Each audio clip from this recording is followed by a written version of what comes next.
Oh yes, bimeze gute bakunzi bacu dukomeza kugenda tubana umunsi ku wundi. Turagushimira wowe udukurikiye, ubasha kumva ururimi rw'ikinyarwanda, wowe ufunguye ino video, wowe uri hanze y'u Rwanda, wowe uri hano mu Rwanda, mwese turabasuje cyane. Wibuke gukora subscribe nimba utarayikora kugira ngo amakuru menshi abagiye agezweho mugiye mubasha kuyabona vuba vuba. Nawe wakoze subscribe turagushima cyane. Kuri ubu rero tugiye kugaruka ku ikipe ya Gasogi United. Gasogi United nyuma yuko wari umutoza wayo ku mugoroba w'ejo ayivuyemo Guy Bukasa uturuka mu gihugu cya Repubulika Iharanira Demokarasi ya Congo, asinye muri Rayon Sport umwaka umwe w'amasezerano. Ikipe idatinze yahise nayo isinyisha nyuma y'umunsi umwe gusa abandi batoza babiri bari bari mu ikipe ya Rayon Sport b'abanyarwanda. Uwo nta wundi ni Andre Kasambungo watozaga iyo kipe ya Rayon Sport nk'umutoza mukuru wari umazemo n'igihe gito cyane. Uyu mutoza waje muri Rayon Sport iri ku mwanya wa kabiri, iri ku mwanya wa gatatu, aza kuyifasha gutsinda imikino itatu ndetse barangiza ku mwanya wa kabiri muri shampiyona y'u Rwanda, aho yahagarariye kubera icyorezo cya coronavirus.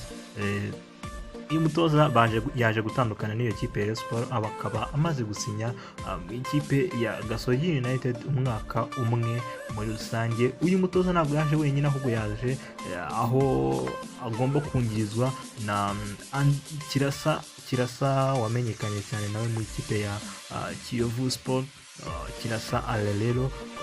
Uyu mutoza nawe akaba aje kungiriza Andre Kasambongo, n'ubundi yamwungirizaga mu kipe ya Rayon Sport, nawe wasinye umwaka umwe w'amasezerano muri iyo kipe ya Gasogi United. Nihangana rikomeje. Kenisi nawe atangaza yuko ari fighter cyangwa se banyi, nawe yiteguye kumenya guhangana, avuga yuko umutoza Guy Bukasa yari umutoza mwiza ariko nabazanye nabo ni beza cyane. We ngo yiteguye guhangana kuko Gasogi ntago ari agafu k'imvuga rimwe, nkuko uyu mu president Kenisi Imfura Iwacu akomeje kugenda yerekana yuko kuko Gasogi United atari agafu k'imvugwa rimwe muri rusange. Abo batoza babiri icyo bategerejweho nta kindi ngo ni uguhatanira ibikombe, nk'uko ariyo ntego ya Gasogi United, guhatanira ibikombe. Mu ijambo ryabo bavuze batangaje yuko bagomba gufasha Gasogi gutwara ibikombe bimwe mu bikinirwa hano mu Rwanda, ni shampiyona isanzwe icyiciro cya mbere ndetse na igikombe cy'amahoro ndetse n'ibindi bikombe bagenda bikinirwa muri rusange. Umutoza Kasambongo we yabyemeje avuga ko yiteguye kubihanganira, dore yuko anafite iyo CV yahaye ikipe ya AS Kigali ubwo yitozaga igikombe cy'amahoro, ngira ngo babyibuka mu mwaka wa 2013, murabyibuka benshi cyane. Aza gufasha ikipe ya Police FC kwihesha igikombe cy'amahoro kimwe rukumbi bagira. Azano n'umutoza Andre Kirasa Ale, nawe ni umutoza urimo kugenda azamura urwego rwe cyane, by'umwihariko ngira ngo muribuka ko yanagejeje Kiyovu Sport kuri finale y'igikombe cy'amahoro hari hashize igihe kirekire cyane, ubwo AS Kigali yabatwaraga icyo gikombe muri rusange.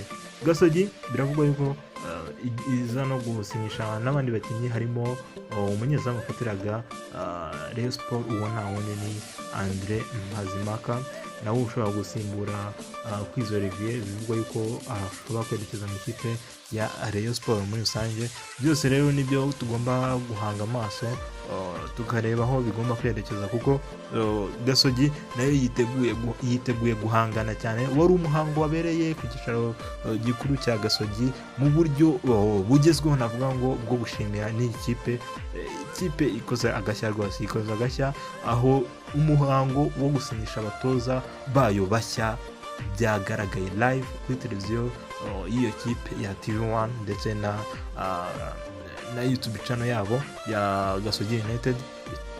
Ni ikintu cyiza ku makipe ya hano mu Rwanda, ni ibintu byasaga neza cyane. Ikipe ya Gasogi rero ikomeje guhangana cyane. Reka tuhanga amaso turebe ko ibyo aba bazaniye aba batoza bazabasha kubigeraho muri rusange mu mwaka w'imikino utaha, dore yuko nayo ari ikipe irimo kugenda yiyubaka ku impande zose bavuga yuko bagomba no gutwara igikombe. Reka tugushime cyane wowe dukomeza kubana, kora subscribe ubundi ubone amakuru yacu uko tugenda tuyabagezaho. Hasta la vista.